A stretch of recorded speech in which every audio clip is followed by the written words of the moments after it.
You never really appreciate a fence until someone decides to move it 6 feet without asking. I woke up that Saturday morning, stepped outside with my coffee, and almost spilled it when I saw what had happened. The fence I had painstakingly built, weathered, straight, aligned perfectly with the property line, was now misaligned.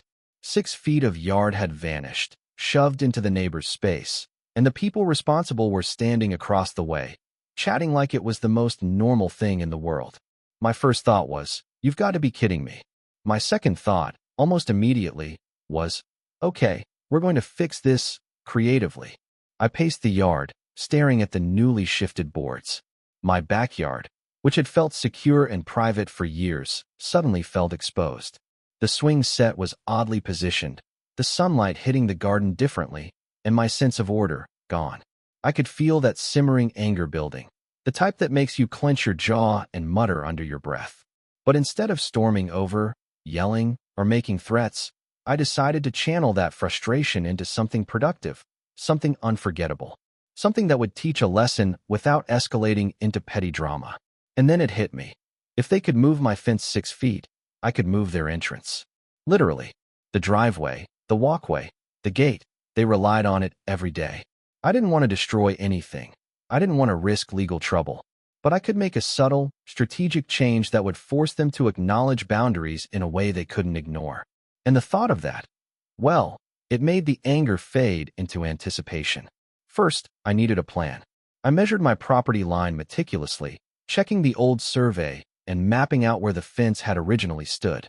Then I measured their entrance, noting exactly where the driveway, gate, and pathway began. I visualized how I could shift the layout in a way that was safe, legal, and dramatic. Every detail mattered: the slope of the path, the placement of posts, the alignment with the street. This wasn't about revenge. It was about precision, clarity, and a lesson they wouldn't forget. My kids noticed my pacing and curiosity. "Dad, what are you plotting now?" my youngest asked, peeking around the porch. I smiled, keeping my voice calm. "Just making sure the yard is fair again," I said. And I meant it. This wasn't about me being petty. It was about boundaries, property rights, and strategy. And maybe, just a little bit, about the satisfaction of turning someone else's arrogance into a learning moment.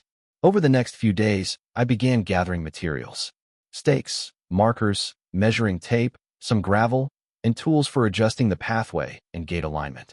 I mapped out the changes, double-checked every measurement, and imagined the moment when they would see their entrance shifted, subtle but undeniable. It had to be precise.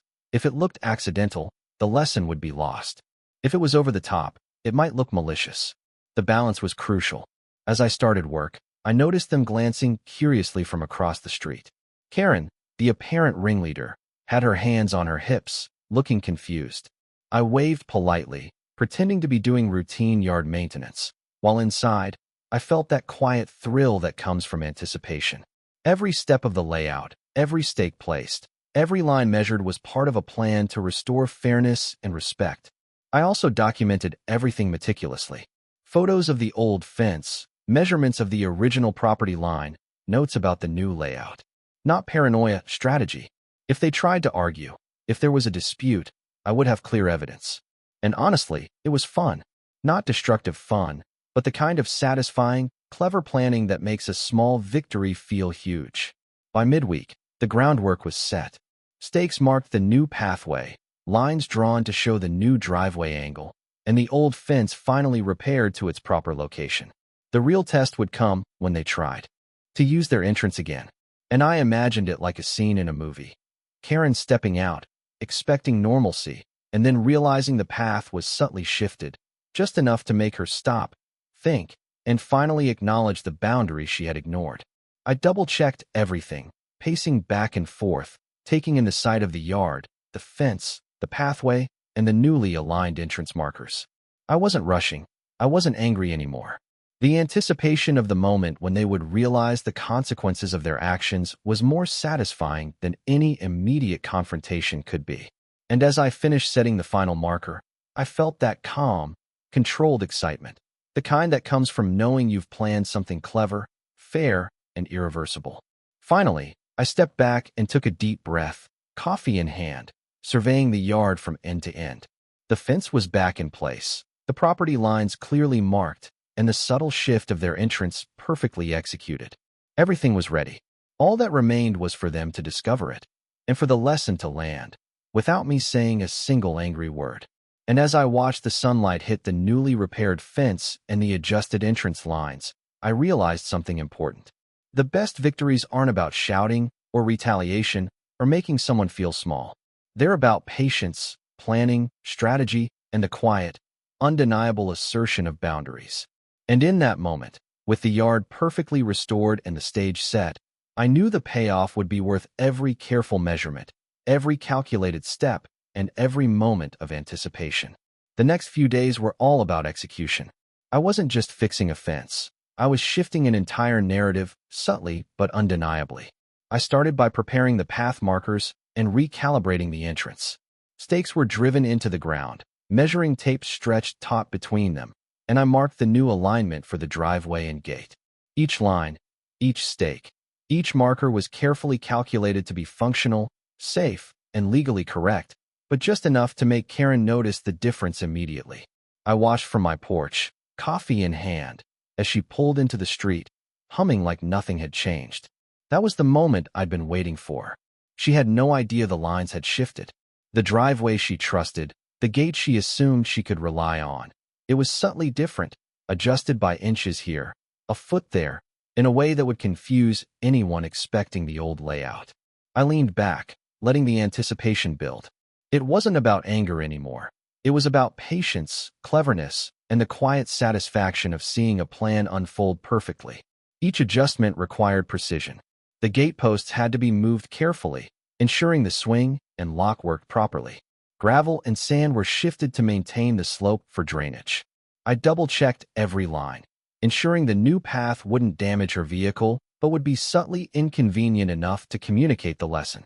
Every step was deliberate, and I documented it meticulously. Photos, sketches, notes, timestamps. This wasn't paranoia, it was preparation.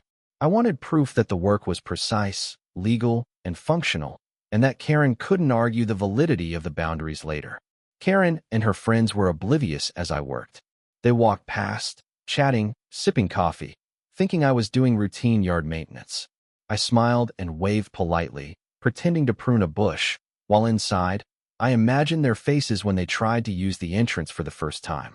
That anticipation, the quiet thrill of knowing the lesson would land without confrontation, was almost cinematic.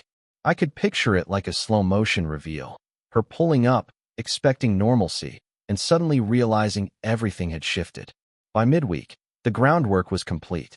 The markers were set, posts adjusted, and the path leveled. I even placed small reference stones to guide traffic subtly, so it would function correctly, but also highlight the shift. My kids noticed the subtle changes and giggled, sensing the tension in the air. "Dad, she's going to be so confused," my youngest whispered. I chuckled quietly, nodding. It was true. This wasn't destructive. This wasn't harmful. It was education through clever, safe, and undeniable adjustment. The first test came when Karen finally drove down the street. She slowed as she approached the entrance, eyes narrowing, fingers on the steering wheel, ready to pull in. And then she paused. Something was off. The gate didn't align as expected. The driveway felt slightly uneven. The entry angle subtly shifted. She frowned, tapped the wheel, leaned out, and muttered something under her breath. And there it was, the moment I had envisioned for days. She noticed the boundary had moved. Not violently, not maliciously, just undeniably. I watched her pause, circling slowly, checking the space, adjusting the mirror, trying to figure out what had changed. I stood on my porch, sipping coffee, pretending to adjust a flower pot, and resisted the urge to smirk too broadly. The subtlety was perfect. She couldn't claim sabotage or danger. It was simply a clever repositioning that respected safety and legality while sending a clear message. You don't touch someone else's property without consequence. Over the next hour, she tried the entrance again, hesitating, pulling slightly too far right, then back left. I could see the realization dawn in her eyes. The lines she once assumed were hers weren't hers anymore. The shift was functional but deliberate. She couldn't ignore it, she couldn't bypass it. And for the first time, she was forced to acknowledge that my property, my fence, and the boundaries around it were not negotiable. I documented every reaction. Photos, timestamps, notes. Again, not paranoia, but strategy. If she questioned anything later, I had irrefutable evidence that the work was legal, functional, and deliberate without crossing into harm or confrontation. And honestly, it was fun. Not maliciously fun, but the quiet, clever satisfaction of seeing someone forced to acknowledge their own disrespect without a word being raised. Priceless. By the end of the day, Karen's behavior started to shift. She stopped casually approaching the entrance, slowed down whenever she was near the gate, and even glanced at me from a distance as if wondering whether I'd done something else. The subtle tension, the recognition of boundaries being enforced cleverly and safely, was exactly what I had intended. No confrontation, no escalation, just quiet, undeniable correction. Neighbors noticed too. Some commented, admiring the precision of the work. "Looks professional," one said. Another muttered, "That's a strong boundary." And I nodded politely, coffee in hand, enjoying the recognition. The lesson wasn't just for Karen. It was a subtle statement to the neighborhood that boundaries exist and need to be respected. The final adjustments were minor but satisfying. Posts checked, alignment re-verified, gates functioning smoothly. The entrance was fully operational but unmistakably shifted. Karen's driveway, once taken for granted, now reflected the reality of respect, boundaries, and consequence. She learned without shouting, without threats, without escalation, just a clever, deliberate solution that was permanent and undeniable. By the end of the week, the fence and entrance situation had stabilized. Karen no longer assumed she could cross lines casually. The message was clear, the property respected, and the satisfaction of a carefully executed plan settled deep in my chest. My kids played safely, my garden was secure, and I finally sat on the porch, sipping coffee, watching the sunlight hit the newly aligned fence and entrance, fully appreciating the lesson we had delivered without a single shout. I reflected on the experience and realized something important. The best victories are often quiet. They don't need drama, confrontation, or escalation. They come from careful planning, patience, and creativity, combined with a deep understanding of the rules and boundaries. Karen had learned her lesson. The property lines were clear. The fence was restored. The entrance shifted. And the message had landed without a fight, without damage, and with complete clarity. By the weekend, the entrance was fully shifted, fence restored, and the markers set in place. I stood on the porch, coffee in hand, surveying the results. Concrete posts straight, pathways subtly realigned, gate positioned perfectly. It wasn't just functional, it was a statement. Every inch of that driveway, every line of that fence, communicated something clear. Boundaries are real, and they must be respected. Karen finally realized that her casual, careless decision to move my fence wasn't just inconvenient. It had consequences. The first time she tried to use her entrance after the adjustments, I watched quietly from a distance. Her confidence faltered immediately. The gate angle was off just enough that she had to pause, check the alignment, and adjust carefully. Her usual smug grin disappeared, replaced by a frown and muttering under her breath. I leaned back on the railing, pretending to prune the bushes, while inside I felt a quiet thrill. This was the culmination of all the preparation, patience, and clever planning, an undeniable lesson delivered without confrontation. Over the next few days, her behavior shifted completely. She no longer assumed she could cross boundaries freely. She approached the gate cautiously, measured her steps, and even nodded politely when she passed by my yard. That subtle change was exactly what I wanted. I hadn't raised my voice. I hadn't yelled. I hadn't destroyed anything. Yet the lesson was clear, permanent, and completely understood. My kids noticed too. "Dad, she looks confused," my youngest whispered one afternoon. I smiled. "She's learning," I said, and I meant it. This wasn't about petty revenge. It was about teaching a lesson through observation, subtle adjustment, and the quiet power of patience and preparation. Sometimes, actions speak louder than words, and in this case, the realignment of an entire entrance did the talking. Neighbors began noticing as well. Mrs. Patel waved from across the street. "Looks like someone finally learned about boundaries," she whispered. I nodded, appreciating the silent acknowledgement. The fence and entrance weren't just about my property. They had become a small but clear demonstration of respect, strategy, and fairness. The lesson was absorbed, quietly but undeniably. By the end of the week, Karen's frustration had mostly faded into careful acceptance. She still glanced at the gate occasionally, but she no longer tried to push or bypass it. The driveway was hers to use, yes, but on my terms, respecting my property. That subtle, strategic victory was far more satisfying than any argument or shouted confrontation ever could have been. Reflecting on the entire ordeal, I realized a few important takeaways. Patience is powerful. Rushing into confrontation rarely achieves lasting results. Preparation and knowledge amplify impact. Understanding property lines, materials, and safe adjustments allowed me to execute a solution that was clever, legal, and effective. Subtlety can teach lessons better than anger. By delivering a consequence through a functional, thoughtful change, I ensured the lesson would stick without creating unnecessary drama. Now, here's the part one really want viewers to think about. What would you do if a neighbor crossed your property line or moved your fence? Would you react impulsively, escalate to authorities, or find a subtle, strategic way to assert boundaries? Drop your stories in the comments. I want to see how you handle situations where respect and property rights are ignored. Was my approach fair, clever, or over the top? Could you have handled it differently? Standing on my porch, sipping coffee, I realized that the real victory wasn't the fence or the driveway. It was the process.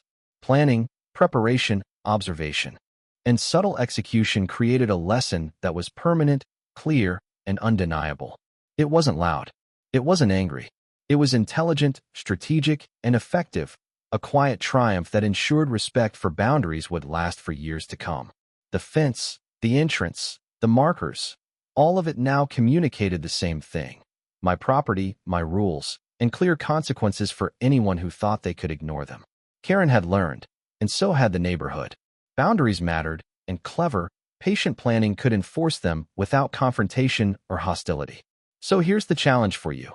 Viewers, think about your own boundaries, your own property, and how you would respond if someone crossed the line. Could you stay calm, plan carefully, and deliver a permanent, effective lesson? Or would you react impulsively and risk escalation? Share your thoughts and experiences in the comments. Let's talk about clever, strategic, and fair ways to handle conflicts with neighbors. Because in the end, the quiet, permanent, undeniable victories, the ones executed with patience, strategy, and respect, are far more satisfying than any argument, yelling match, or impulsive reaction. And as I stood on the porch, watching sunlight hit the newly aligned fence and shifted entrance, I knew this lesson would last for a long time, both for my family and for anyone who thought they could cross lines without consequences.